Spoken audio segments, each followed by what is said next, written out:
I'm Edward, and it's always a pleasure to spend this quiet time with you. Share with us where you're listening from, and what time is it there? Be sure to subscribe so you can return for a new mystery every day. Now let the story unfold. Chapter 1. The Crate Marked Fragile. The month of May arrived in St Mary Mead with that particular quality of light which belongs exclusively to the English countryside in early summer. Soft, diffuse and gentle upon the eye, as though the sun itself had consented to behave with a degree of social propriety befitting a village of such long-standing respectability. The hedgerows were freshly dressed in their green, the gardens were beginning their slow, unhurried show of colour, and the whole of the village went about its business with the measured contentment of a community that has, over many generations, arrived at a satisfactory arrangement with time. It was into this pleasant and familiar rhythm that Mrs. Augusta Larchmont returned from Eastbourne on a Thursday afternoon, her luggage somewhat more substantial than it had been when she departed a fortnight before. Mrs. Larchmont occupied Rosebank Cottage, a well-maintained property at the better end of the village, distinguished by a particularly fine wisteria that had established itself along the south-facing wall with admirable permanence. She was a widow of comfortable means, somewhere in her early 60s, with the confident bearing of a woman who had been considered handsome in her youth and had decided quite sensibly to carry the memory of it into her later years. She was not vain, or not at any rate, in any way that her acquaintances would have considered unbecoming, but she dressed with care, maintained her household to an exacting standard, and received her guests with a graciousness that was wholly sincere, if occasionally a little theatrical. Her return from Eastbourne was observed, as returns of any consequence in St Mary Mead invariably were, by several parties of varying proximity to the event. Mrs. Price, who happened to be arranging her weekly donation to the Church Flower Fund, noted the motor car turning into the lane. Old Mr. Baines, who served no particular function in the village beyond that of general witness, paused on the pavement with his stick, and Miss Jane Marple, who was attending to the sweet peas in her front garden, looked up with the mild, attentive expression she habitually wore when something of possible interest was occurring in the near distance. The item of principal curiosity arrived the following morning in a separate conveyance altogether, a rather battered delivery vehicle whose driver was required to take considerable care in navigating the cottage gate. The crate it carried was large, wooden, and marked at intervals with the word fragile, in letters that suggested the sender had entertained genuine anxiety about the matter. 2 men were required to carry it through the front door of Rosebank Cottage, a process observed by Miss Marple with quiet interest from behind her garden wall. The crate contained a mirror. It was, by any reasonable assessment, a remarkable object. Mrs. Larchmont had encountered it in a small but reputable establishment on one of Eastbourne's better streets, drawn to it initially by the quality of its gilt frame, which was worked in a pattern of intertwined leaves and baroque scrollwork of evident age. The glass itself was Venetian in character, tall, slightly irregular, foxed at the edges with the delicate clouding that comes only with genuine years, and it possessed that quality of depth which one associates with old glass, as though the surface were not a simple plane, but something with dimension of its own. Mrs. Larchmont had purchased it on the strength of the dealer's assurance that it was mid-18th century in origin, and of considerable decorative merit.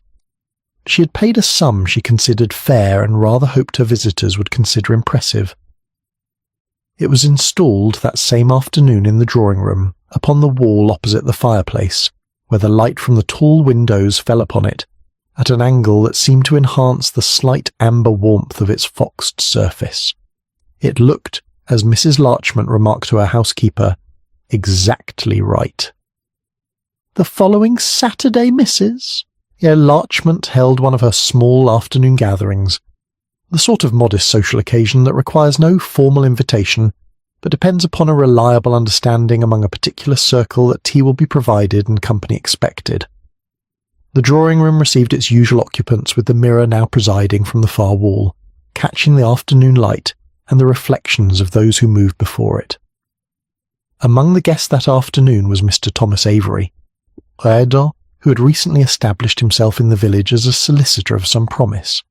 He was a man of perhaps 32, neat in his dress, careful in his speech, and possessed of the particular kind of quiet ambition that tends to express itself through application rather than declaration.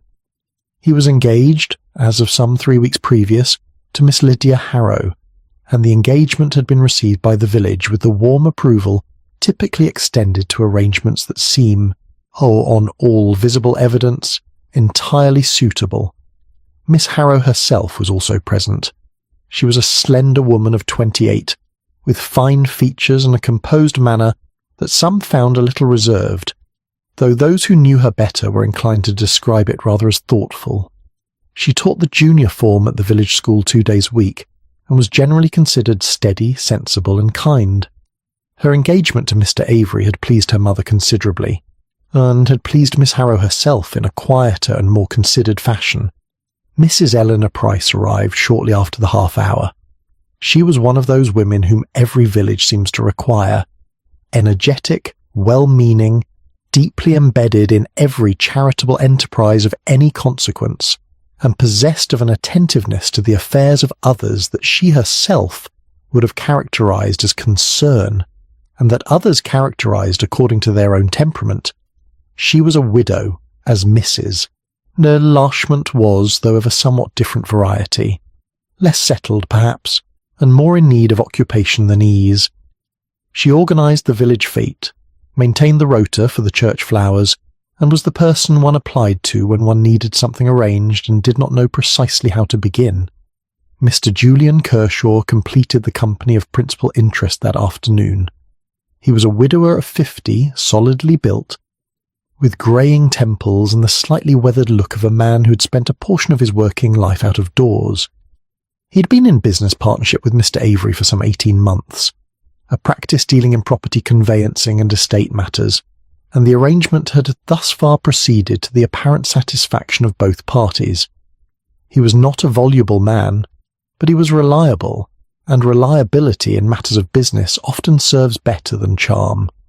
Miss Marple had been invited to tea as she so often was, not because she was ever particularly sought out as a conversationalist, but because Mrs. Larchmont was a kind woman who understood that a neighbour of Miss Marple's years and solitary circumstances benefited from an afternoon out.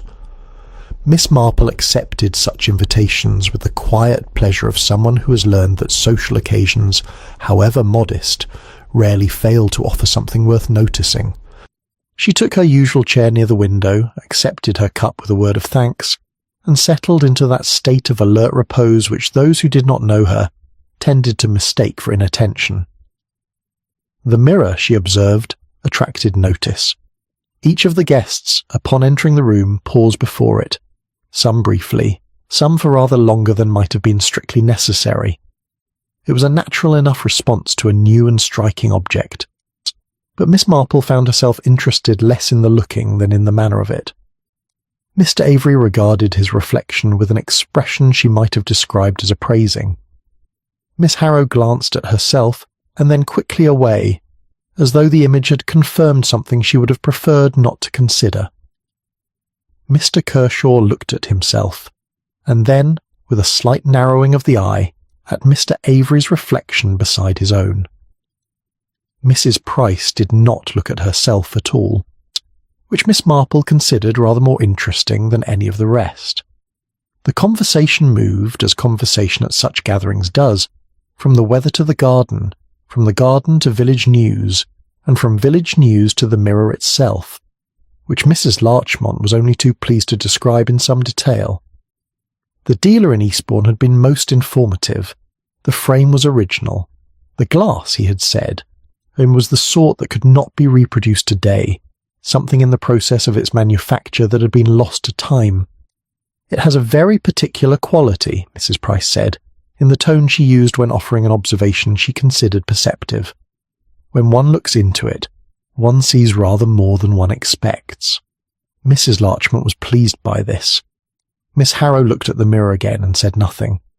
Miss Marple sipped her tea and reflected that the most persuasive thing about any mirror, old or new, was not what it showed, but what the viewer brought to the looking.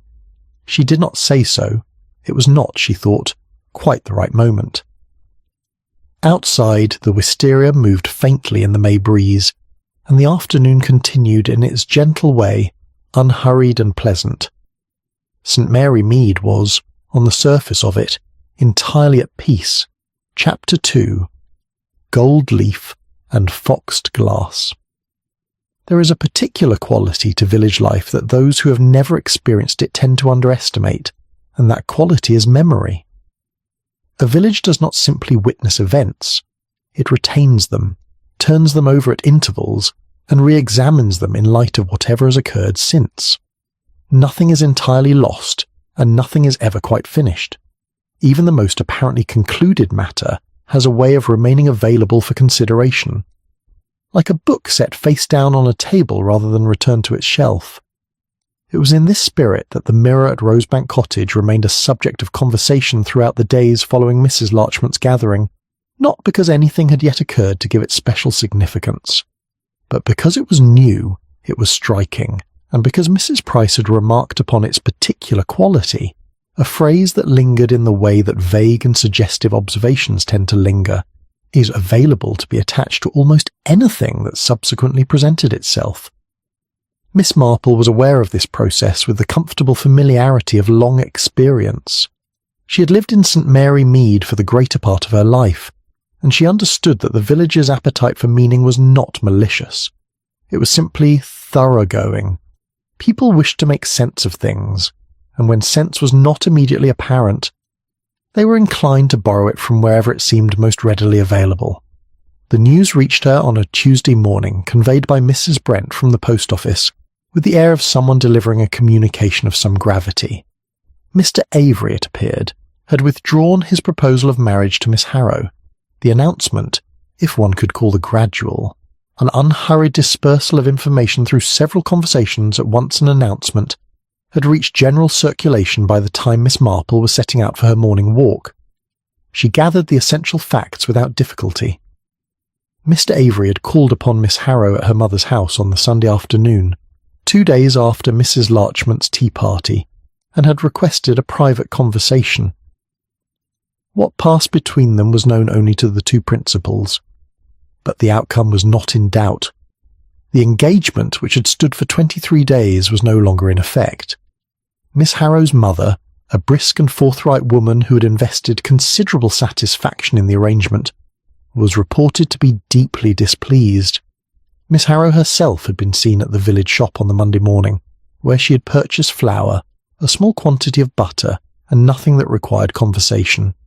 Her expression had been described as composed, which in Miss Marple's experience could mean almost anything. Mr. Avery had offered, through the usual intermediary channels, the explanation that he had experienced second thoughts and perceived between himself and Miss Harrow certain differences of temperament that he felt, upon sober reflection, might prove difficult over time. It was, as explanations went, a both complete and entirely uninformative, the sort of thing one said when the truth was either too complicated or too unflattering to be offered directly. Miss Marple walked the length of the lane and back again, nodding to those she encountered, and considered the matter with the mild but systematic attention she brought to most things. It was, of course, not unusual for engagements to be reconsidered. They sometimes were, even in St. Mary Mead, and even by young men of apparent steadiness. The timing, however, was of interest. Mr. Avery had accepted Mrs. Larchmont's invitation in apparent good spirits. He had left the gathering in what had seemed an entirely ordinary state of mind, and within 48 hours the engagement was dissolved. One could not naturally draw conclusions on the basis of timing alone. Conclusions drawn on the basis of timing alone were invariably unreliable. But one could notice, and noticing had its uses. It was Mrs. whilst Price, who supplied the first piece of additional information, though she did so without any apparent awareness that she was supplying anything beyond ordinary conversation. Miss Marple encountered her that same Tuesday morning outside the draper's, and they fell into step together for a short distance, as neighbours in a village will. Mrs. Price expressed her sorrow at the news about Mr. Avery and Miss Harrow, with every appearance of genuine sympathy. She was, she said, not entirely surprised. She had noticed, and here she paused as people do when they wish to give weight to what follows. She had noticed at Mrs. Larchmont's gathering that Miss Harrow's reflection in the new mirror had something about it, a quality of expression. It was difficult to put into words precisely, but there had been, she thought, a certain, she hesitated over the word, hardness, about the mouth particularly. Not, Mrs. Price added with admirable promptness. Oh, that one would read very much into such a thing. A mirror shows only the surface, after all, and the surface of a person tells one very little about the whole. I mention it only because I happened to notice. Miss Marple said that it was a most interesting observation, and meant it in a different sense than Mrs. Price appeared to understand. They parted shortly afterwards at the corner, and Miss Marple walked the remainder of her way home with the small, particular alertness that settled upon her when something had engaged her attention properly. She thought about reflections. The mirror at Rosebank Cottage was, she had observed, an old glass. Genuinely old, which meant genuinely imperfect. The slight foxing at its edges was not merely decorative. It was evidence of age-related deterioration in the amalgam behind the glass, which produced at certain angles and in certain lights a very faint distortion of the image. This was not unusual in mirrors of that period and was generally considered part of their charm. A modern mirror showed one with the indifferent precision of a legal document. An old mirror offered something rather more interpretive. It was therefore entirely plausible that a viewer standing at a particular angle might perceive an alteration in the reflection of a face, a slight elongation of a feature, a shadowing that the room's light did not in fact create. Or whether that alteration suggested hardness or any other quality of character was of course not a matter for the glass itself to determine. That determination was made by the viewer, or, Miss Marple reflected as she let herself back through her garden gate, by whoever had suggested to the viewer what they might expect to see. She recalled Mrs. Price's expression at the gathering, that curious quality of attention directed everywhere except towards her own reflection. It had struck her as slightly at odds with the general behaviour of the group. Most people, confronted with an unfamiliar mirror in an unfamiliar room, glance at themselves almost involuntarily. It is not vanity so much as a form of reflex. Mrs. Price had circulated the room, commented upon the mirror with considerable apparent interest, and had not once, as far as Miss Marple could determine, looked directly into it herself. There was, she reminded herself, no particular significance in this. People move differently through rooms, and one ought not to construct elaborate theories from the single fact that a woman had not looked at her own reflection on a Saturday afternoon. Still, she had not entirely set it aside by the time she sat down to her own modest luncheon, and she found it still present in her thoughts when she took up her knitting afterwards, occupying the back of her mind with the quiet persistence of a question that has not yet decided whether it wishes to become important. She thought of Mrs. Price's phrase, a certain hardness about the mouth, and reflected that it was the sort of observation that one could neither confirm nor refute.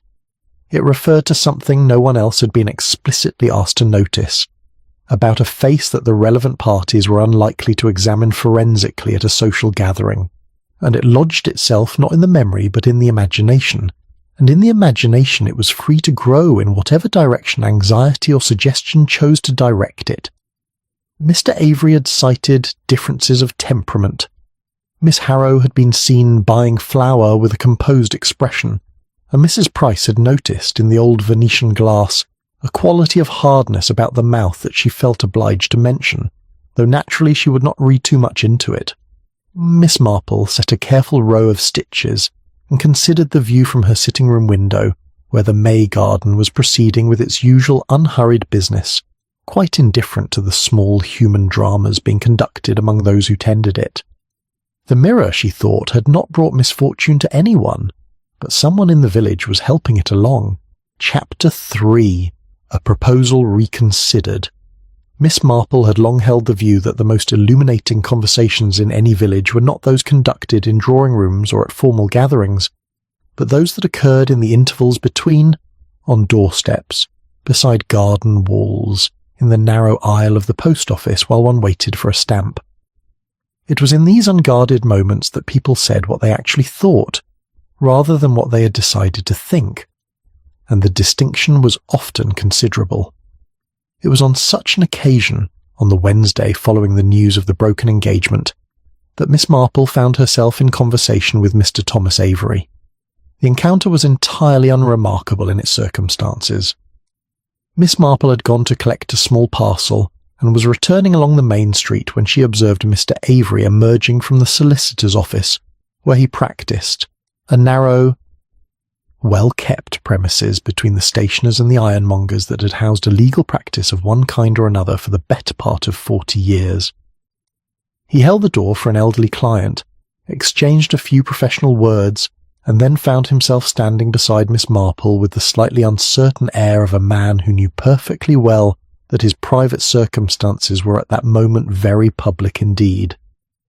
Miss Marple greeted him warmly and remarked upon the agreeable weather, which was, in fact, agreeable. The sort of soft, clear May morning that makes even modest streets look rather well. Mr. Avery concurred.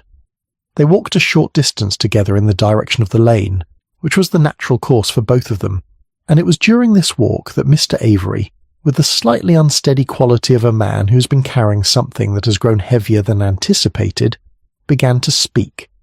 He had not, he said, arrived at his decision carelessly, and he wished Miss Marple to understand that. He had considerable regard for Miss Harrow, and found it painful that the situation should have caused her distress. But there had been moments— he paused here, as if listening to the sound of his own words to determine whether they held— there had been moments when he had perceived, quite distinctly, that Miss Harrow's feelings towards him were perhaps not what they had appeared. Miss Marple expressed gentle curiosity. In what manner, she inquired, had this impression presented itself? Mr. Avery was quiet for a moment. They had passed the drapers and were approaching the corner where the lane diverged from the main street, and he seemed to find the question both necessary and uncomfortable. It had been, he said, at Mrs. Larchmont's gathering. He had glanced into the mirror, the new Venetian glass that Mrs. Larchmont had been at such pains to describe, and had observed Miss Harrow's expression at a moment when she had believed herself unobserved. There had been something in it, a quality of, he searched for the word, detachment, as though she were present in the room in body only, and her thoughts were elsewhere, and not elsewhere in any way that suggested happiness. Miss Marple said, carefully, that reflections in old glass were sometimes rather unreliable guides to expression. Mr. Thea Avery acknowledged this with a nod that suggested he had already told himself something similar, without great success. It was not only the reflection, he added, it was also something that Mrs. Price had mentioned to him, quite privately, some days before the gathering. She had observed, in general terms and with every expression of goodwill, that Miss Harrow, in her estimation, was a young woman of considerable reserve, and that reserve of that particular kind sometimes indicated a withholding of genuine feeling, rather than merely a natural quietness of manner. He had not thought very much of this observation at the time, he said.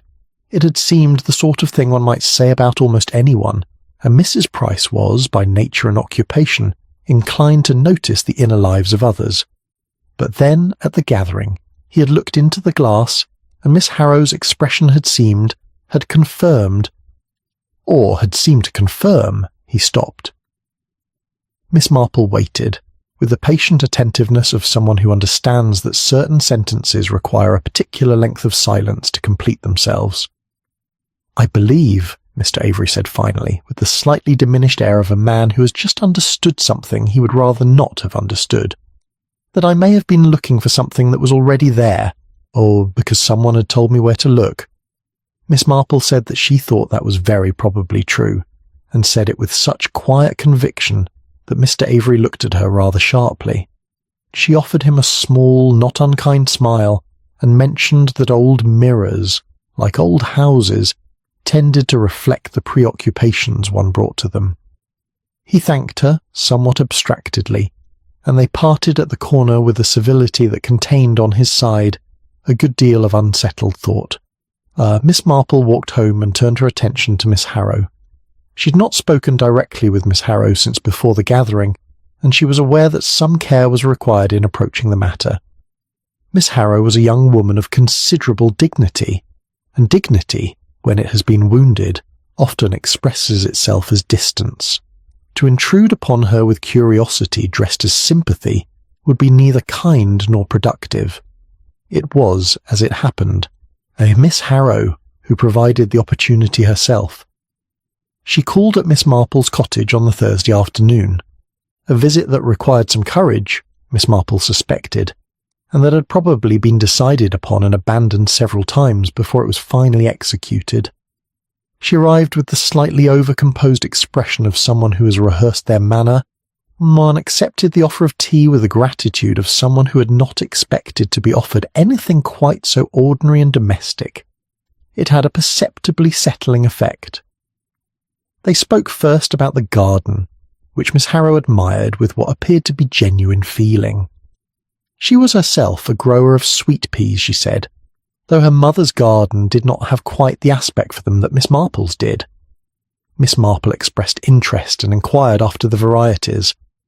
This occupied them both for several minutes with very satisfactory results, and by the time the subject was exhausted, Miss Harrow was rather less composed and considerably more comfortable, which is to say that she had stopped performing equanimity and had simply settled into something resembling it. It was then that she mentioned Mrs. Price. She said it without particular preamble, in the middle of a pause that might otherwise have been filled with the weather or the school. She said that she'd been thinking about a remark Mrs. Price had made to her, in private at some point in the week prior to Mrs. Larchmont's gathering. The remark had concerned Mr. Avery, specifically a quality that Mrs. Price claimed to have observed in him, which she described as a tendency to pursue ambition at the expense of constancy. She had not said this cruelly.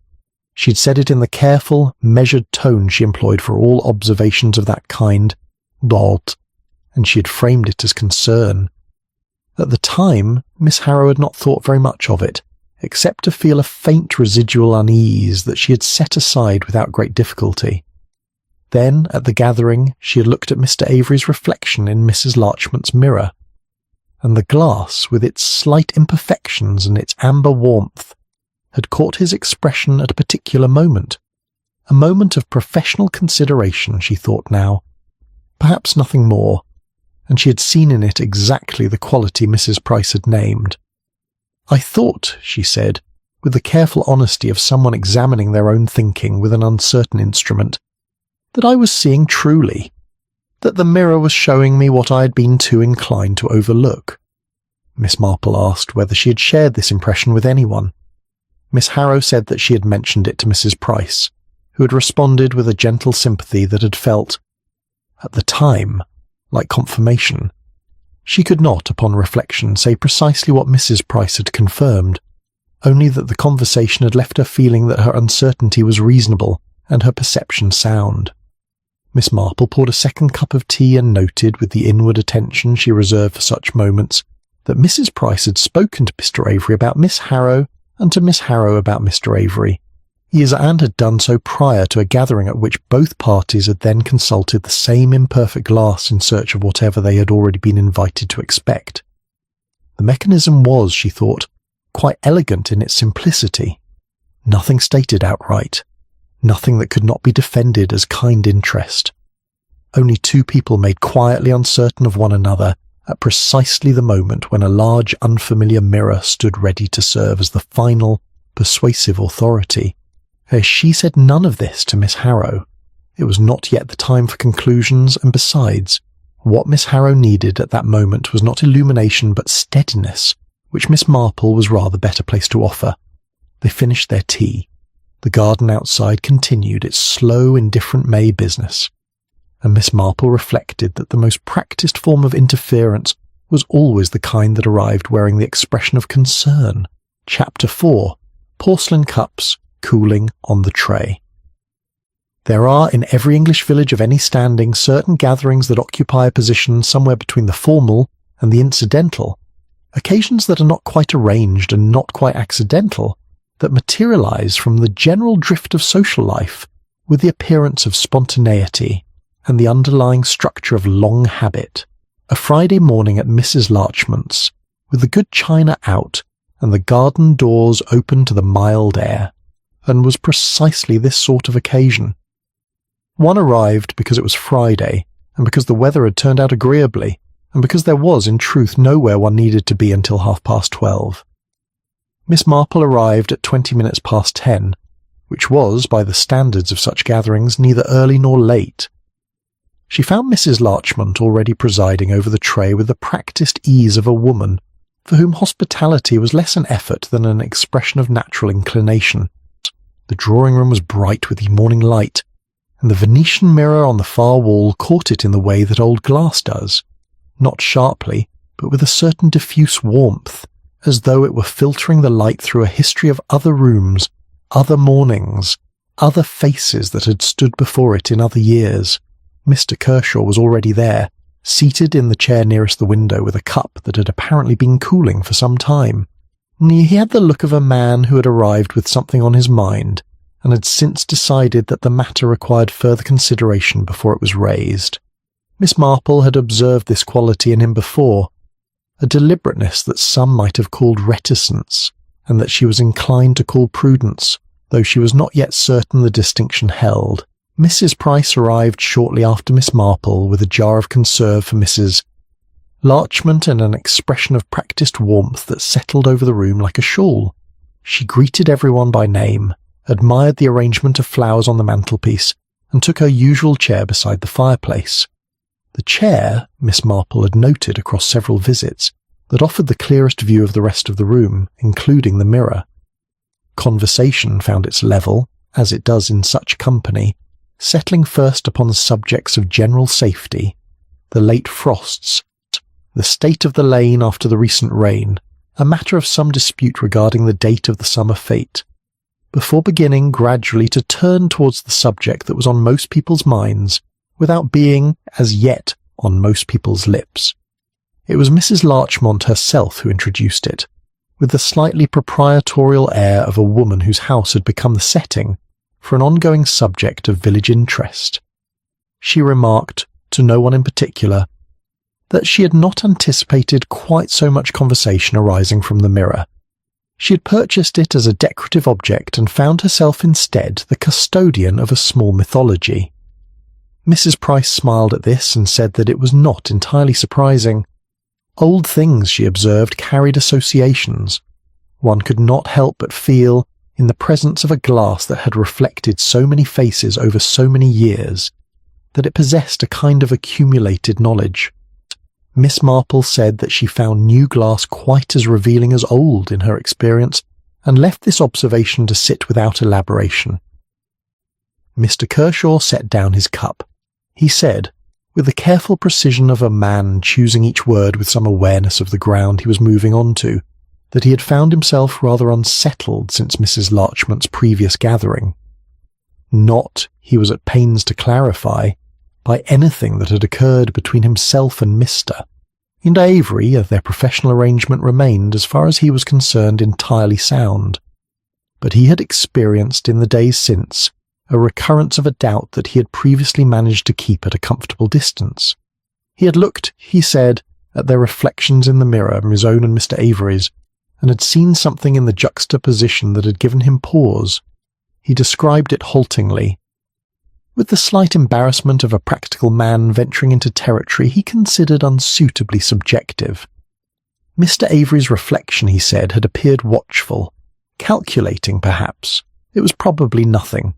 He was aware that such impressions were unreliable.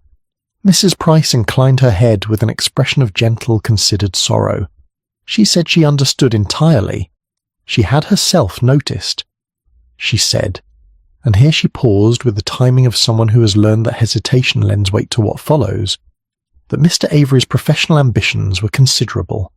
This was not, of course, a fault in itself. Ambition was admirable.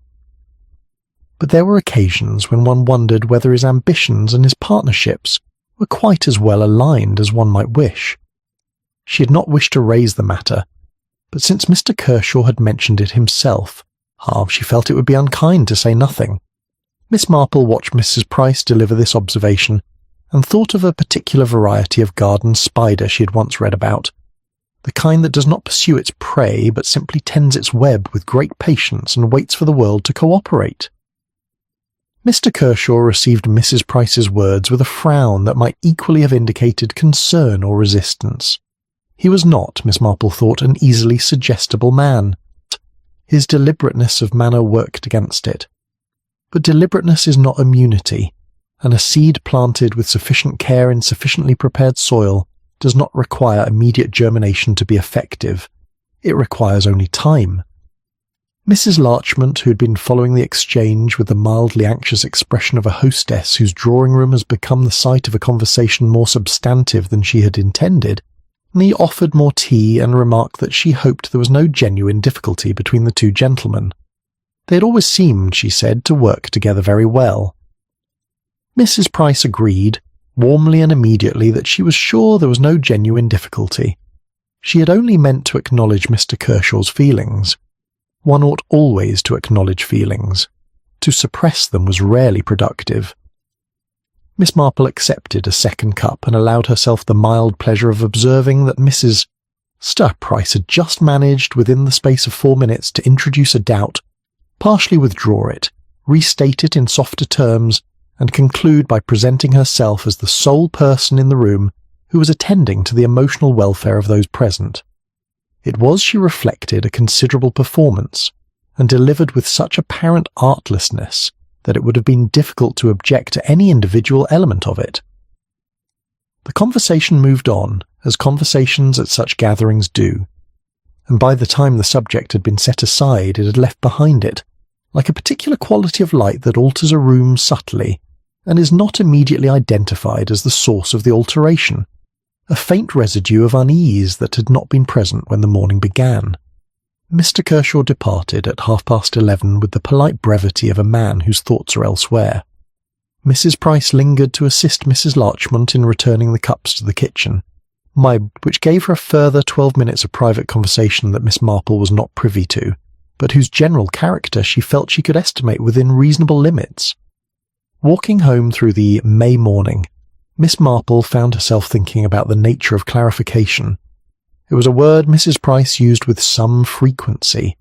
The mirror, she had said on the previous occasion, clarified character. It was a careful word, clarification. It implied that whatever was revealed had been present all along, awaiting only the appropriate conditions to become visible. It situated the glass as a neutral instrument, a medium of revelation rather than a medium of distortion. And it had the additional advantage of being entirely unfalsifiable. If one already suspected something, clarification explained why one was right to suspect it, and if one did not suspect anything, so clarification could always introduce the suspicion and present it as one's own discovery. Miss Marple thought of Mr. Kershaw's frown, and of the way a thoroughly sensible man can be moved, not by argument, but by the steady pressure of implication. She thought also of the cups on Mrs. Larchmont's tray, the good porcelain cooling in the May air, and reflected that there was something almost companionable about the image. Things left to cool were not ruined. They were simply altered. The question was always whether one noticed the change before it had gone quite far enough to be permanent. She rather hoped, in Mr. Kershaw's case, that one might. Chapter 5. Refractions at Dusk. The days in St. Mary Mead had lengthened perceptibly by mid-May, and the evenings now possessed that particular quality of suspended light that belongs to the English spring at its most generous, a slow amber reluctance to depart, as though the day were making careful inventory of everything it had accumulated before consenting to give way to dark. Gardens glowed at this hour with an almost editorial warmth, and even the most ordinary domestic arrangements, a lamp lit in a front window, a figure moving behind glass, acquired a quality of composition that they did not quite manage at noon.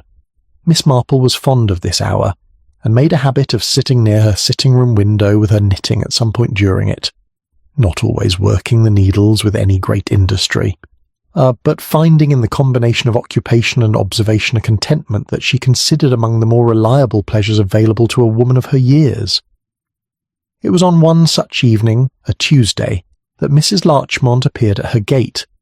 She came with the slightly breathless air of a woman who has made a decision to do something, and has walked briskly in order to prevent herself from reconsidering it. Miss Marple set aside her knitting, and met her at the door with the measured warmth of someone who had, in some sense, been expecting a visit of this general character, if not precisely this one. Mrs. Larchmont accepted tea and the chair nearest the window and began immediately, which suggested that she had rehearsed her opening and did not wish to lose it. She said that something had occurred which she felt Miss Marple ought to know about, and which she had found, since it occurred, rather troubling to think about. The previous Saturday, 4 days prior, she had invited Mr. Avery and Mr. Kershaw to call in the late afternoon, with the stated purpose of discussing a small conveyancing matter relating to her own property. The business had been conducted in the study, briefly and without difficulty, but afterwards both men had been persuaded to stay for a glass of something, and the three of them had drifted, as people do in houses they know well, into the drawing-room. Mr. Kershaw had remarked on the mirror. He had not intended, Mrs. Larchmont thought, to say anything of consequence. It had been the comment of a man making conversation in a room he found himself in, but he had said, in a tone that attempted lightness and did not quite achieve it, that he understood now why people found the thing unsettling. He had looked at his own reflection, and then, with the slightly arrested attention of someone noticing something unwelcome, at Mr. Avery's beside it. Mr. Avery had followed his gaze, and then a very small, very quiet exchange had occurred between the two men that had begun as professional conversation, and had moved, with the incremental unpredictability of water finding a crack, into something that contained a decided chill. Mr. Kershaw had asked with care about a particular arrangement in their shared practice, a matter concerning the allocation of fees from a recently concluded estate. Mr. Avery had answered with equal care, and something in the answering had not satisfied Mr. Kershaw. They had not argued. Neither man was by temperament an arguer, but they had departed with a formality that had not been present when they arrived, and Mrs. Larchmont had spent the intervening days in the uncomfortable position of a woman who has inadvertently hosted something she does not fully understand. Miss Marple asked whether Mrs. Price had been present. Mrs. Larchmont said that she had not been present, no. But she had called the following morning, a Sunday, and Mrs. Larchmont had mentioned in the course of conversation what had occurred. Mrs. Price had received this information with grave attention, and had said that she was not surprised, and that she had for some time felt a certain apprehension about the professional arrangement between the two gentlemen, without having wished to alarm anyone by voicing it. Miss Marple received this detail with the quiet interest of someone who has been handed a confirmation they were expecting, and finds it no less significant for having expected it. She asked, as gently as she knew how, whether Mrs. Larchmont had observed anything in the exchange between Mr. Avery and Mr. Kershaw that had appeared to her at the time as genuinely suspicious, any concrete suggestion of dishonesty or misrepresentation or anything of that material kind. Mrs. Larchmont considered this carefully and honestly, which Miss Marple appreciated. She said at length that she could not honestly claim to have observed any such thing. The matter of the estate fees was one she did not fully understand in its particulars, and what she had witnessed had been an expression of concern on Mr. Kershaw's part, and a response on Mr. Avery's that had struck her as perhaps a little over-precise, which might mean anything, she acknowledged, or might mean nothing at all. Miss Marple said that over-precision was a quality equally consistent with honesty, and with its opposite, and that she had found, in her experience, that it was most commonly the mark of a man who was being careful because he knew he was being watched, rather than because he had anything to conceal. Mrs. Larchmont looked somewhat relieved by this, though not entirely. She said, finishing her tea, that she sometimes wished she had placed the mirror in the spare bedroom. Miss Marple said that she thought the spare bedroom might have produced much the same result, all things considered, and offered the mildest of smiles to indicate that this was not meant as a criticism of the mirror or of Mrs. Larchmont's taste, but merely as an observation about the circumstances. After Mrs. Larchmont had departed, Miss Marple sat for a little while in the thickening dusk without resuming her knitting, which was a reliable indication that something had engaged her attention rather thoroughly. She was thinking about distortion. The mirror's physical properties had been, from the beginning, a secondary element in the matter, the occasion rather than the cause. The slight irregularity of its aged surface, the foxing at the edges, the way a face viewed from a particular angle might appear, to an already uncertain eye, to carry some quality of expression that the actual face did not possess. These were real enough in themselves, and not without significance. But they were, at bottom, simply the conditions that Mrs. Price had chosen to make use of. The glass had not introduced anything. It had served as a point of reference, an authority of a kind to which the doubts already planted could appeal for endorsement. What interested Miss Marple now was not the mechanism, which she felt she understood fairly well, but the question of what the mechanism was for. Mrs. Price was not a cruel woman. Miss Marple was reasonably confident of this. She was a woman of considerable social intelligence and genuine warmth, who had occupied for many years a particular and valued position in the life of the village. She organised, she advised, she listened, she connected. She was the person one thought of when one needed the right words spoken to the right person, or when a delicate matter required handling by someone who could be trusted to handle it without clumsiness. That position had not, in recent months, been quite as secure as it once was. Miss Marple had noticed this herself, in the way one notices small adjustments in a familiar landscape. A hedge trimmed at a different height, a gate that no longer swings quite true. Several matters that might previously have been brought to Mrs. Price had been managed by other parties. A younger woman on the far side of the village had organised the Easter arrangements with some efficiency. The suggestion that Mr. Avery might serve on the parish committee had come not through Mrs. Price's recommendation, as might once have been the case, but through Mr. Kershaw's, who knew the vicar directly. None of this was dramatic. None of it was even, perhaps, entirely intentional. But the cumulative effect upon a woman who had defined herself through her usefulness to others could not be measured in individual incidents. The dusk had deepened fully by now, and the garden was no longer visible in any useful detail. Miss Marple lit the lamp beside her chair and took up her knitting again, and thought about the particular loneliness of people who are accustomed to being necessary and who find, by degrees, that necessity is being distributed elsewhere. It was not an excuse. Yeah, she was not, in any case, constructing an excuse. She was simply trying to understand, which was a different matter entirely, and always, she had found, the necessary first step towards anything more useful. The needles resumed their quiet progress. Outside, St. Mary Mead settled into its evening with the comfortable indifference of a place that has seen a great many small human difficulties resolve themselves, in time, into equilibrium. Miss Marple was not certain, quite yet, whether this particular difficulty would do the same without some assistance. She was beginning to think that it probably would not. Chapter 6. The Dealer from Brighton.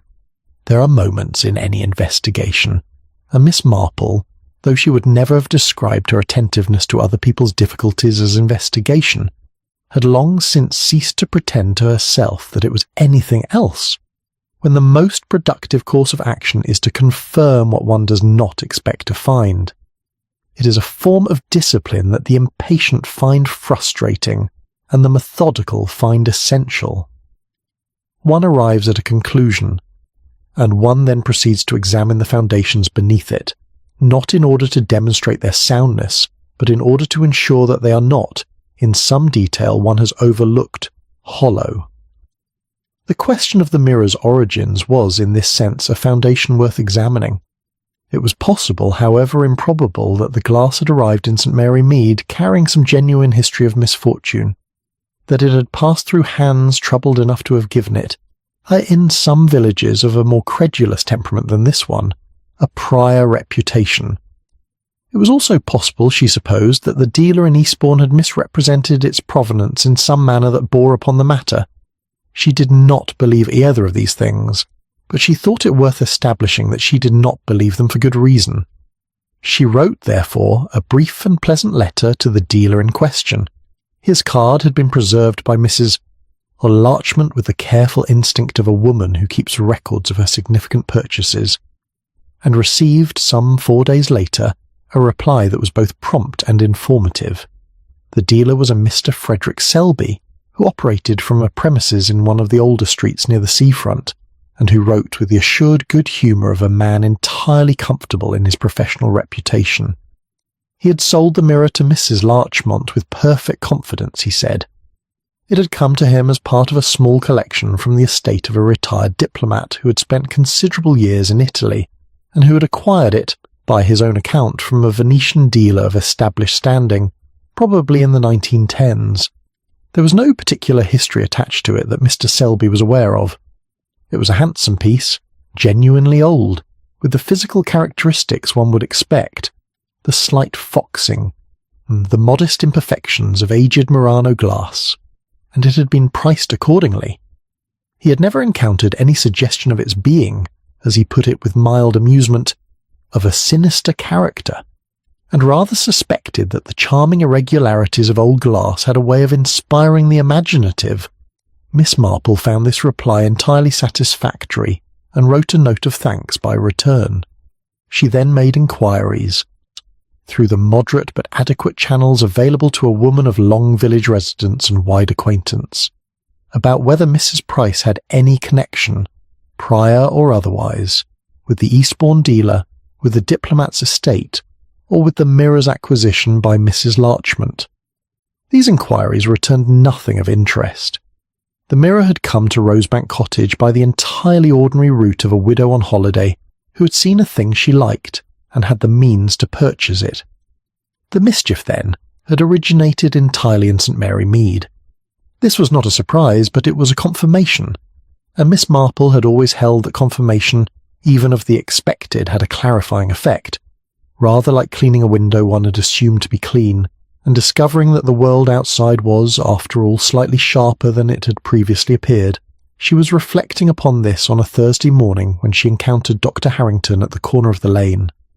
He was not one of the central figures in the present matter, being a man whose attention was primarily medical, and whose interest in village social dynamics was limited to its effects upon his patients' constitutions. But he was observant in the particular way that physicians are, trained to notice the body's account of what the mind declines to report, and Miss Marple had found him, on previous occasions, a reliable source of grounded observation. He mentioned, in the course of their brief exchange, that he had seen Mr. Kershaw professionally the previous week. He did not, of course, offer any clinical particulars. He was far too proper a doctor for that. But he said, with the mild concern of a man who considers the nervous system among the parish's more important shared resources, that he had noticed a general increase in what he could only describe as a quality of strain among several of his patients recently. He ascribed it, tentatively, to the time of year. Spring had a way of unsettling people he had found when they had expected it to restore them. There was something about the lengthening days that seemed to expose, rather than relieve, difficulties that the winter had kept adequately muffled. Miss Marple said that she thought this was probably true, and that she had noticed something similar herself, and that she hoped it would pass in the natural course of things. She said this with perfect composure and the faintest, most private reservation. Walking on towards the post office, she considered Mrs. Price with the careful attention she had been reserving for the matter since Tuesday evening. What she had established over the past fortnight was this. Mrs. Price had spoken privately to Mr. Avery before the gathering, planting doubt about Miss Harrow. She had spoken privately to Miss Harrow, planting doubt about Mr. Avery. She had attended the gathering and offered, without being asked, her interpretation of what the mirror revealed about Miss Harrow's expression. She had spoken privately to Mr. Kershaw, introducing doubt about Mr. Avery's professional motives.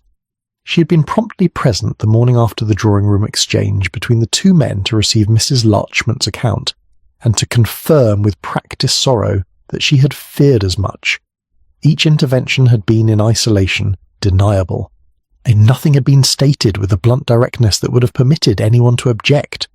The manner throughout had been sympathetic, the phrasing speculative, the expression one of reluctant concern. It was interference conducted entirely in the conditional mood. One wondered, one had perhaps noticed, one hoped one was mistaken.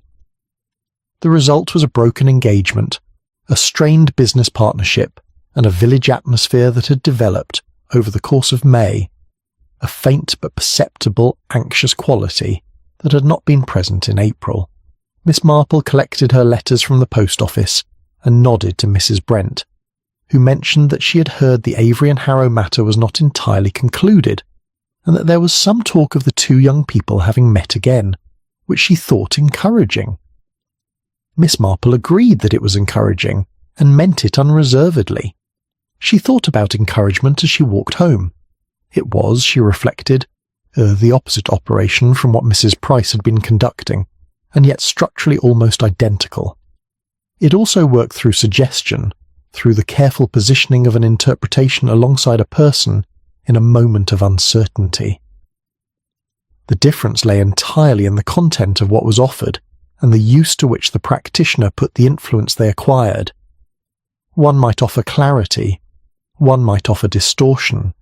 The method in both cases was the same. This was not a comforting thought precisely, but it was a useful one. It reminded Miss Marple that Mrs. Price's instinct for the management of other people's perceptions was not in itself wicked. It was a capacity, value neutral, that had simply been directed at the present moment towards ends that were not in anyone's interest but her own. The same capacity directed otherwise had probably done genuine good over many years, very likely still did, or in those areas of village life that had not yet been touched by the particular anxiety that was her present concern. What was needed, then, was not the destruction of Mrs. Price's position, that would be neither just nor practical, but a redirection, a gentle, firm, and entirely private conversation that made clear, without accusation, that the present course had been observed, and that its consequences were neither as invisible nor as innocuous as the conductor of it had perhaps assumed. Miss Marple let herself through her gate and set the kettle on. She was, she decided, ready to have that conversation. The only question remaining was the right moment, and moments of the right kind had a way, in her experience, of presenting themselves to those who were patient enough to wait for them. She thought the wisteria garden at Rosebank Cottage might, in time, provide one. Chapter 7. A confidence shared too freely. There is a particular kind of social institution that exists in every English village without ever having been formally established, a role that no one is appointed to, that carries no title and no remuneration, and that nevertheless exercises a very considerable influence upon the daily life of the community. The village confidant is perhaps its most recognizable expression. She, and it is, in Miss Marple's experience, almost invariably a she, occupies this position through a combination of availability, attentiveness, and a genuine capacity for sympathy that is real enough in itself, even when the purposes to which it is occasionally put are not entirely transparent. Mrs. Eleanor Price had held this position in St. Mary Mead for the better part of 15 years. She had come to it, as most people come to such positions, through circumstance as much as inclination. Widowed at 43, without children, or possessed of a comfortable but not extravagant income and a great deal of time. The time had been applied to the village, and the village had rewarded this application with the particular form of affection it reserves for those who make themselves genuinely useful. She was sought out, confided in, consulted. She knew which families were under strain and which partnerships were sound. She knew who was managing and who was merely performing the appearance of management.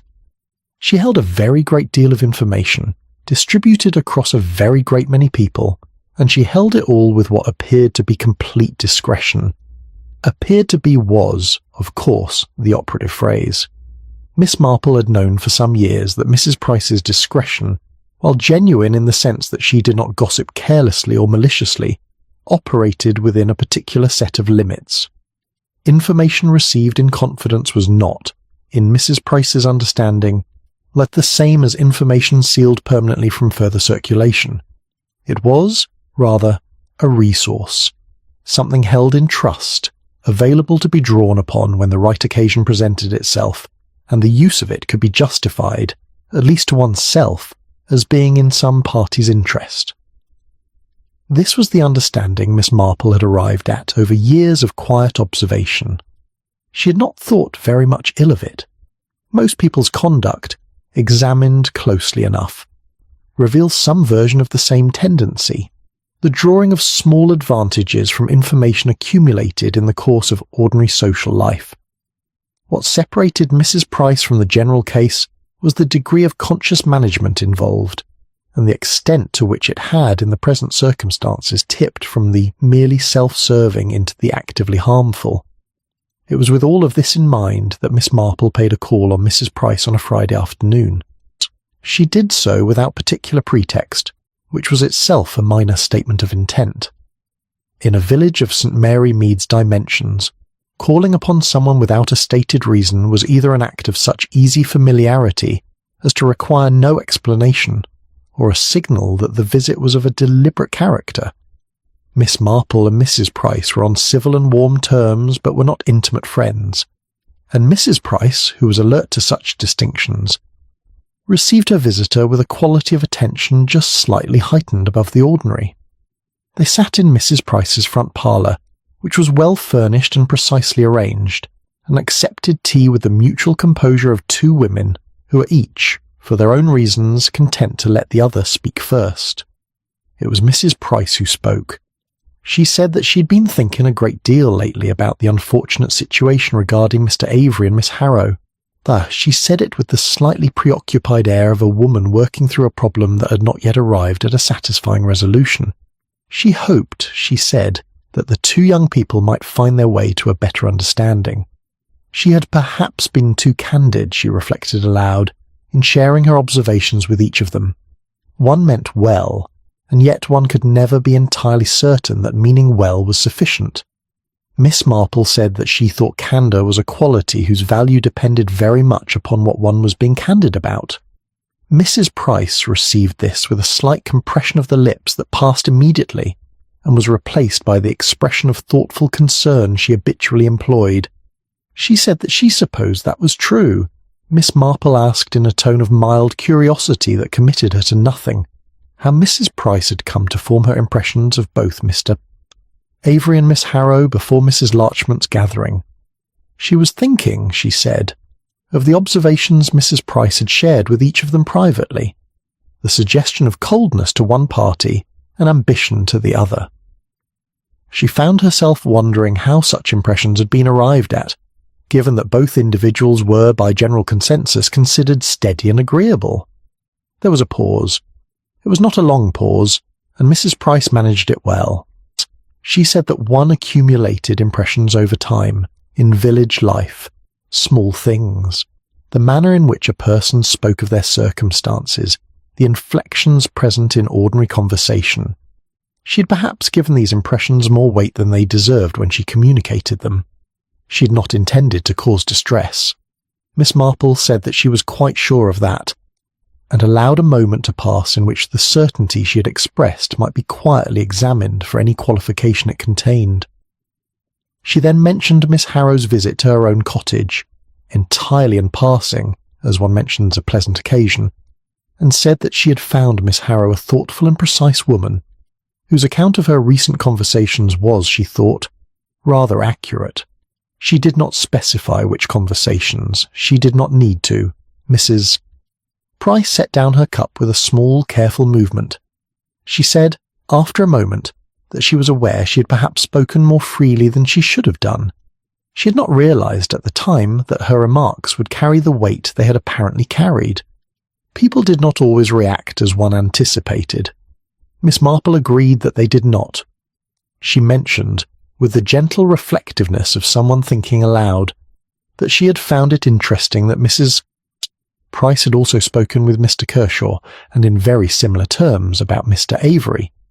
She observed that 3 separate private conversations, each introducing a doubt about a different person to a different party, amounted to something rather more structured than the free expression of impressionistic observation. She said this pleasantly, as one presents an interesting puzzle, rather than as one delivers a verdict. The quality of silence that followed was different in character from the one before it. Mrs. Price looked at her hands. She was not, Miss Marple thought, a woman who was accustomed to being seen in this way, not simply observed, which she was well used to, but understood. There is a particular discomfort in being understood that is distinct from the discomfort of being accused, and in some ways more difficult to deflect, because it offers no specific charge to deny. Miss Marple said, quietly, that she had no wish to bring the matter to any wider attention. She said this because she meant it, and also because stating it clearly was, she had found, the most effective way of allowing the person to whom it was said to hear the rest of what followed without the noise of defensiveness. She said that what she did wish was for Mr. Avery and Miss Harrow to have the opportunity to consider their situation without further assistance from anyone, and for Mr. Kershaw and Mr. under Avery to continue their professional arrangement with the straightforward confidence it appeared on any objective examination to deserve. She said that she thought Mrs. Price was, in most respects and on most occasions, a genuinely helpful presence in the village, and that this made the recent events somewhat more, rather than less, unfortunate. Mrs. Price looked up at this last remark with an expression that was difficult to read with precision, but that contained, Miss Marple thought, something genuine, a quality of recognition that was not entirely comfortable, but was not either entirely unwelcome. She said that she understood.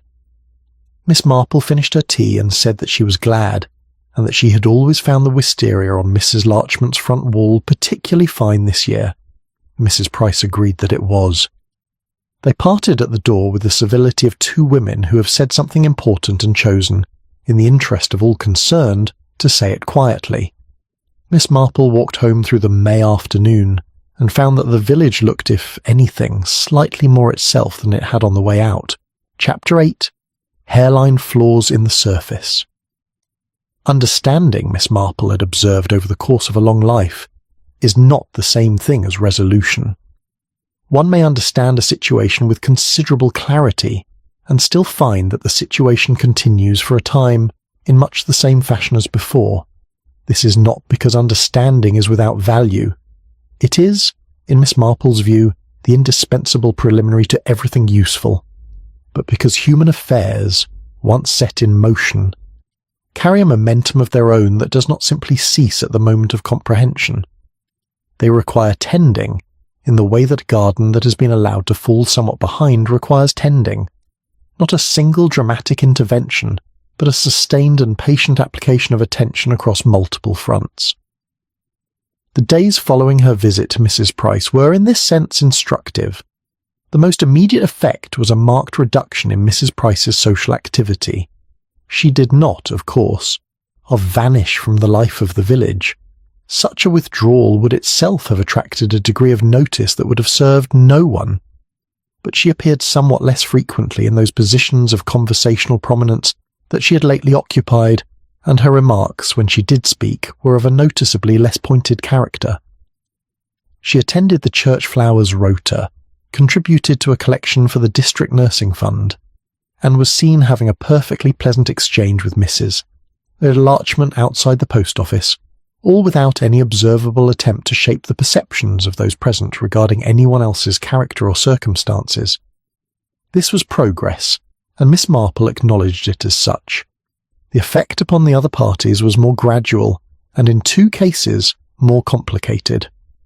Mr. Kershaw was the first to show signs of recovery, so in the sense that Miss Marple meant by the word, not the theatrical recovery of a man who's been dramatically unwell and is now dramatically restored, but the quieter adjustment of a sensible man who has recognized that a doubt he entertained was less soundly founded than he had supposed.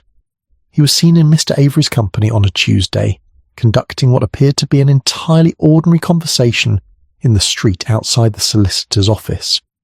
The conversation lasted perhaps 8 minutes, and concluded with what Miss Marple, observing from a sufficient distance to maintain propriety, identified as the comfortable quality of two people who are not yet quite restored to their previous ease, but who are moving at their own deliberate pace in that direction. Mr. Avery's expression, she noted, had about it a quality of relief that he was visibly making an effort not to exhibit, on the reasonable grounds that a man of professional dignity ought not to appear relieved by the restoration of a business relationship that he had never, in his own account of things, doubted. Miss Marple found this rather touching, and did not smile.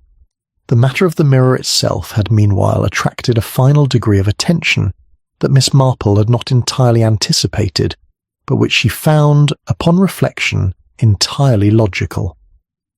It was Mrs. Larchmont who raised it, in the course of a brief visit on a Thursday morning. She had been thinking, she said, about the glass in a practical rather than a philosophical spirit. She had examined it more closely than she had previously troubled to do, and had noticed. She produced a note she had made of the relevant details, which Miss Marple thought characteristic of her general orderliness, that the foxing was considerably more pronounced along the left edge of the glass than the right, and that there was a region in the lower left quadrant where the backing had deteriorated in a pattern that produced, depending upon where one stood and at what angle, a faint but perceptible elongation of whatever feature appeared at that area of the frame. She had tested this herself, she said, standing in several positions, and had found that when she stood at the angle she had occupied during her own gathering, the angle, that is, that most of her guests had also occupied, or being the natural position from which one approached the mirror upon entering the room from the hallway, her reflection did show a very slight quality of severity about the lower portion of her face. She did not consider herself a severe woman. Her housekeeper, consulted on the matter, confirmed that she was not. Miss Marple said that she had noticed the distortion herself on the occasion of the first gathering, and had wondered whether it might account for some of the impressions that had subsequently been formed. Mrs. Larchmont received this with the expression of a woman who has suspected something agreeable, and is now confirmed in the suspicion. She said that she was glad the mirror could not, in the end, be held entirely responsible for its own reputation. Miss Marple said that objects very rarely could, in her experience, and that the mirror was, in all other respects, a very fine thing and ought to be enjoyed as such. Mrs. Larchmont said that she intended to move it. Not, she clarified, because she had any superstitious feelings about it. She wished to make that entirely clear. But because she had been thinking that the small corridor between the dining room and the garden door would suit it rather better than the drawing-room wall, where it had always sat at a slight competition with the light from the windows. The corridor had a softer, more diffuse aspect, and the mirror would show to better advantage there, without the angle of morning light that had, she now realized, contributed to the quality of its reflections during afternoon gatherings. Miss Marple agreed that the corridor sounded most appropriate. What Mrs. Larchmont did not say, and what Miss Marple did not press her on, was that the corridor was also a location in which no one paused for long, and no gatherings occurred, and that a mirror in a corridor is consulted only in passing, by people on their way to somewhere else, who do not have the leisure to look with the kind of sustained attention that produces impressions of the more consequential sort. This was, Miss Marple thought, a rather sensible piece of domestic management on Mrs. Larchmont's part, and she saw no reason to make it more explicit than Mrs. Larchmont had chosen to make it. The thornier question was Miss Harrow. Miss Marple had not spoken further with her since the Thursday visit to her own cottage, and she was aware that the matter of the broken engagement was not simply a misunderstanding to be corrected by explanation. Even when a doubt has been identified as planted rather than grown, it does not simply disappear at the identification. It requires the parties involved to examine their feelings in the new light of what they now know, and to arrive, independently, at whatever conclusions that examination yields. This was a process that could not be managed from outside, and that resisted well-meaning intervention with particular firmness. What Miss Marple could do, and did, was create the conditions in which the process was a little easier.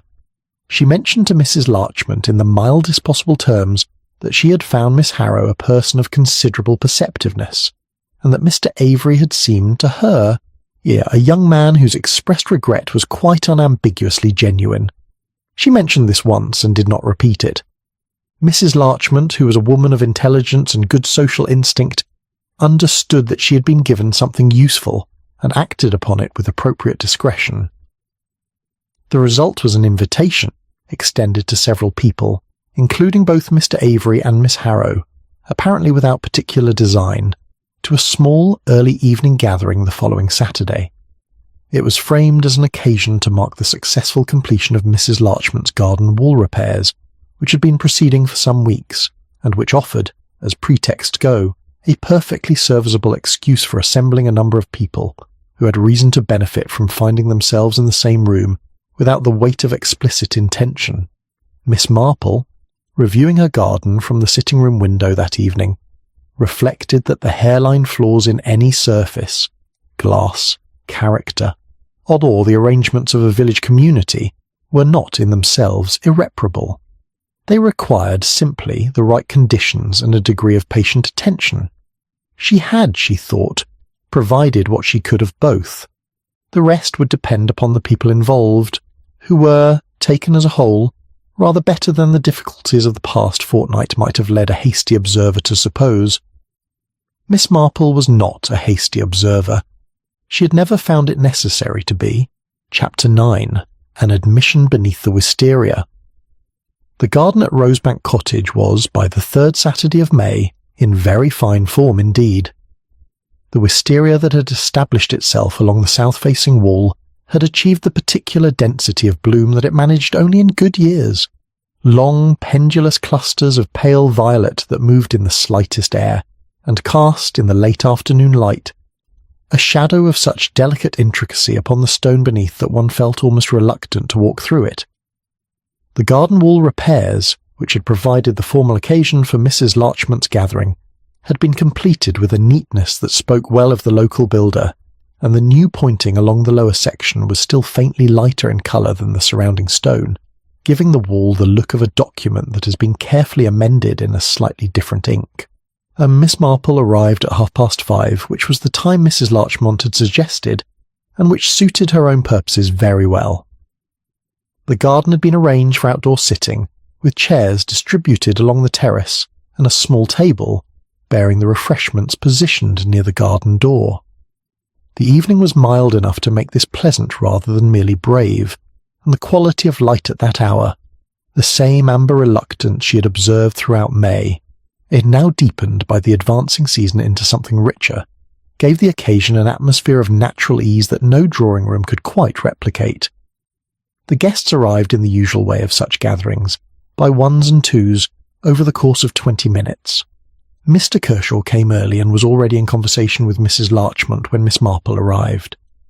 Mr. Avery came shortly after, and the exchange between the two men, observed by Miss Marple with the quiet attention she had been bringing to it all week, had about it a quality that she classified, cautiously and with genuine pleasure, as ordinary. Not yet quite the comfortable ordinariness of their previous working relationship perhaps, but a reasonable approximation of it, conducted by two people who were each making a sensible effort. Miss Harrow arrived at 5:45. She came alone, which Miss Marple thought indicated a degree of resolution that she found admirable. It would have been entirely understandable and not at all dishonourable to have declined Mrs. Larchmont's invitation, or to have arrived with her mother as a form of social ballast. She had done neither. She wore a light coat of grey-blue over a dress of similar tone, and she carried herself with the composed deliberateness of someone who has decided how they intend to conduct themselves and is proceeding accordingly. Mr. Avery saw her almost immediately.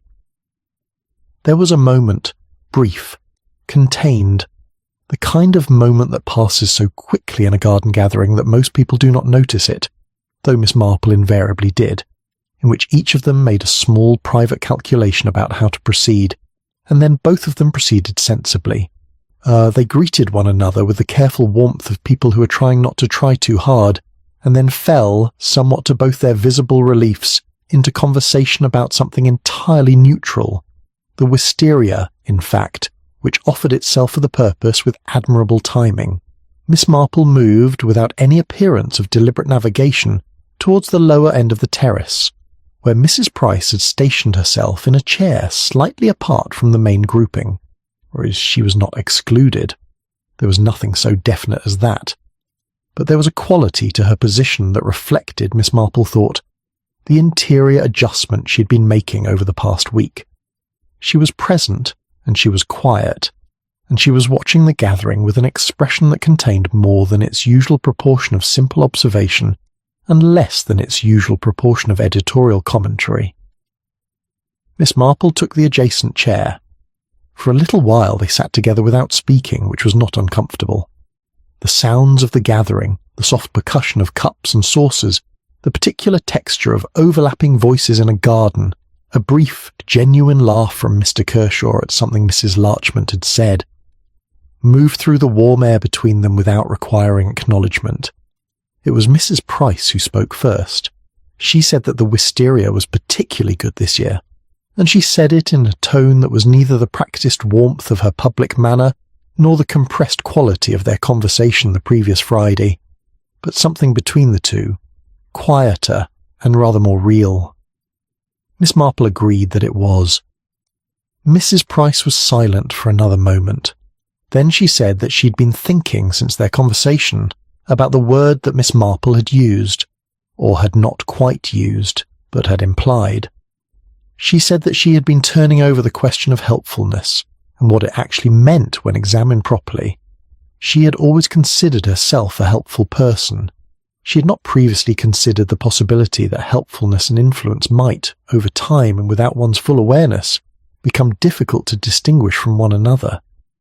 Miss Marple said that she thought this was a very common difficulty, and not one that was in any way unique to Mrs. Price's situation. She said it with complete sincerity because it was completely true. The desire to be of use was, in itself, entirely admirable. It was only when the desire to be of use became entangled with the desire to remain indispensable that the difficulties tended to arise, and the entanglement, once it had occurred, was rarely obvious from the inside. Mrs. Price said that she thought she had perhaps been lonely. She said it simply, that without any of the careful framing that usually accompanied her more personal observations, and the simplicity of it gave it a quality that a more elaborately expressed sentiment would not have had.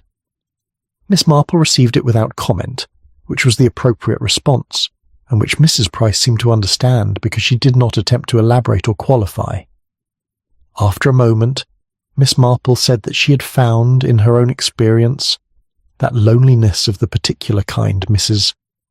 Price was describing, the loneliness that comes not from the absence of company, but from the feeling that one's presence in the company is contingent upon one's usefulness, was among the more difficult varieties to address directly, because it tended to present itself as a practical problem when it was, at bottom, a different kind of problem altogether. Mrs. Price said that she supposed that was true. She looked at the gathering with an expression that had lost, Miss Marple thought, some of its habitual quality of management. She was looking at Mr. Avery and Miss Harrow, who were still talking beside the wisteria, and at Mr. Kershaw, who had drawn Mrs. Larchmont into what appeared to be an animated discussion about something to do with the garden wall, and her expression was, for the first time in Miss Marple's recent observation of her, simply interested. Not calculating, not arranging, simply interested in the scene before her, as a person may be interested in something they're watching without any particular intention to intervene in it. She said quietly that she was glad the young people appeared to be finding their way to a better understanding. Miss Marple said that she thought they probably would, given the opportunity. The opportunity, she did not add, was precisely what Mrs. Price's recent activities had temporarily removed, and what the present gathering, and a number of small, patient adjustments made over the course of the past 10 days, had been designed to restore. But this did not need to be said. Mrs. Price knew it, and knowing it was in its own way sufficient. The conversation moved to other subjects, the garden, the summer, the question of whether the weather would hold for the fete, and conducted itself with the mild, yet agreeable character of two women sitting together on a warm May evening without any particular purpose beyond the enjoyment of the occasion. Below the wisteria, Miss Harrow said something that made Mr. Avery smile. It was not a dramatic smile, nor a particularly significant one. It was simply the smile of a man who's heard something agreeable and has responded to it without calculation, and it lasted only a moment before the conversation continued. Miss Marple saw it, as she saw most things. Yes, she did not consider it conclusive, because very little in matters of the heart was conclusive at any particular moment. But she considered it encouraging, and she found, as the May evening continued its unhurried progress over Mrs. Larchmont's restored garden wall, that encouraging was for the present quite enough. Chapter 10. What the Glass Cannot Conceal. The last days of May in St. Mary Mead had the quality of a long exhalation, a gradual easing of the breath that the month had been holding since its more complicated middle. The hedgerows had settled into their full summer density. The gardens had passed the excitable phase of early bloom and arrived at something more sustained and less demonstrative, and the village as a whole had resumed the measured, self-possessed character that it wore best, and that temporary disturbances, however interesting while they lasted, could never quite displace for very long. Miss Marple noticed this resumption with the quiet satisfaction of someone who had, in a small way, assisted it. She had received, on the Tuesday following Mrs. Larchmont's gathering, a brief note from Mr. Avery. It was not a long note. He was not, she suspected, a man given to the extended personal correspondence, but it was carefully written, in the precise hand one would expect from a solicitor of his particular temperament, and it said, in essence, that he wished to thank her for a conversation that had proved more useful than he had fully understood at the time. He did not specify which conversation, and Miss Marple appreciated the discretion. She wrote back a reply of equivalent brevity, expressing her confidence in his good sense. Orang considered the matter substantially resolved on that front. The business partnership between Mr. Avery and Mr. Kershaw had, by all observable evidence, returned to its previous footing.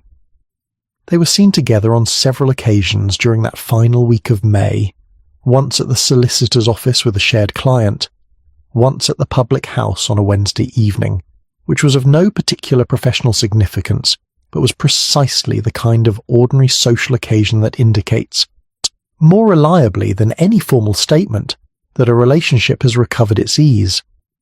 Mr. Kershaw had, she understood, asked Mr. Avery a direct question about the estate fees matter that had arisen in Mrs. Larchmont's drawing-room, and Mr. Avery had answered it with a clarity that had settled the thing entirely. Direct questions, Miss Marple had always found, produced far better results than the indirect circulation of doubt, though they required a degree of mutual goodwill to attempt. She was glad that the goodwill had proved sufficient. The question of Miss Harrow and Mr. Avery was, as Miss Marple had anticipated, proceeding at its own pace and in its own manner, which was to say carefully, without any of the impatient certainty that had characterized the original engagement.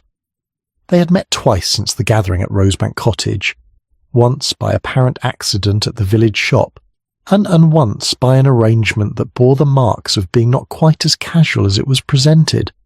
Whether the arrangement would eventually lead to a restoration of the engagement, or to some other understanding, or to a quieter recognition that the interruption had revealed something genuinely useful about the nature of their feeling for one another, Miss Marple did not presume to predict.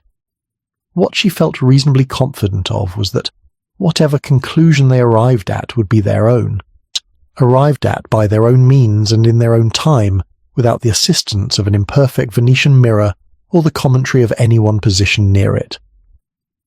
This seemed to her the minimum satisfactory outcome, and she was hopeful of rather more. The mirror itself had, as Mrs. Larchmont had indicated, been relocated to the corridor. Miss Marple had occasion to see it there on a Thursday afternoon when she called for tea, and she paused before it for a moment with the calm interest of someone completing an inventory. In the corridor's soft, indirect light, without the competing brightness of the drawing-room windows, the glass showed a face that was simply one's face, older than one sometimes remembered, and more settled, and not, in any truthful assessment, particularly alarming. The foxing at the edges was visible but not intrusive.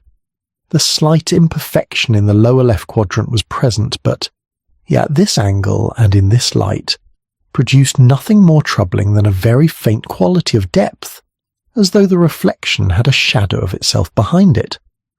It was, Miss Marple thought, rather a fine object.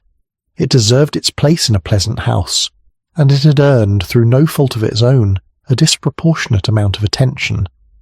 She moved on from it without regret. Over tea, Mrs. Larchmont said that the village seemed to her rather more settled than it had been for the past few weeks. She said this with the particular relief of a woman who was aware that her drawing-room had served as the involuntary staging ground for a period of general disquiet, and who is glad to find that no permanent damage has resulted. Miss Marple agreed that it did seem more settled. Mrs. Larchmont poured a second cup, and remarked somewhat obliquely that she had always found Mrs. Price a well-meaning person at heart. Miss Marple said that she had found the same. She meant it. This was the aspect of the matter that she had turned over most carefully in the weeks since it had begun to resolve itself, and she had arrived, by the usual process of patient consideration, at a view that was neither more lenient nor more severe than the facts seemed to warrant. Mrs. Price had caused real disruption. The broken engagement, the strained partnership, the general anxious quality that had settled over the village like a light, unseasonable fog. These were not trivial consequences, and they ought not to be diminished by the softening effect of time or the convenience of resolution. And yet, Mrs. Price had operated from a motive that was, at its origin, perfectly comprehensible.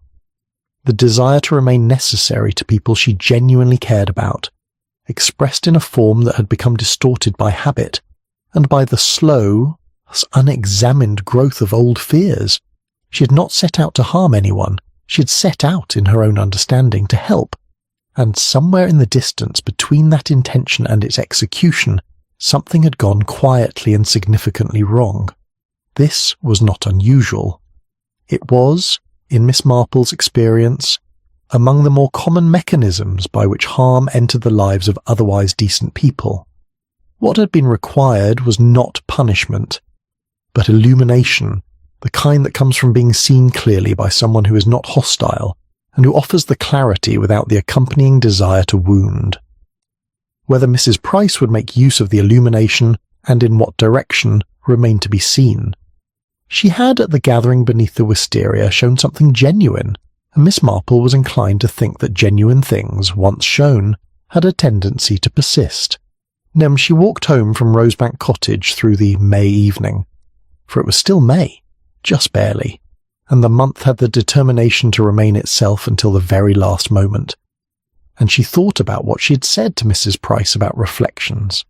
She had said that reflections depend upon both surface and expectation.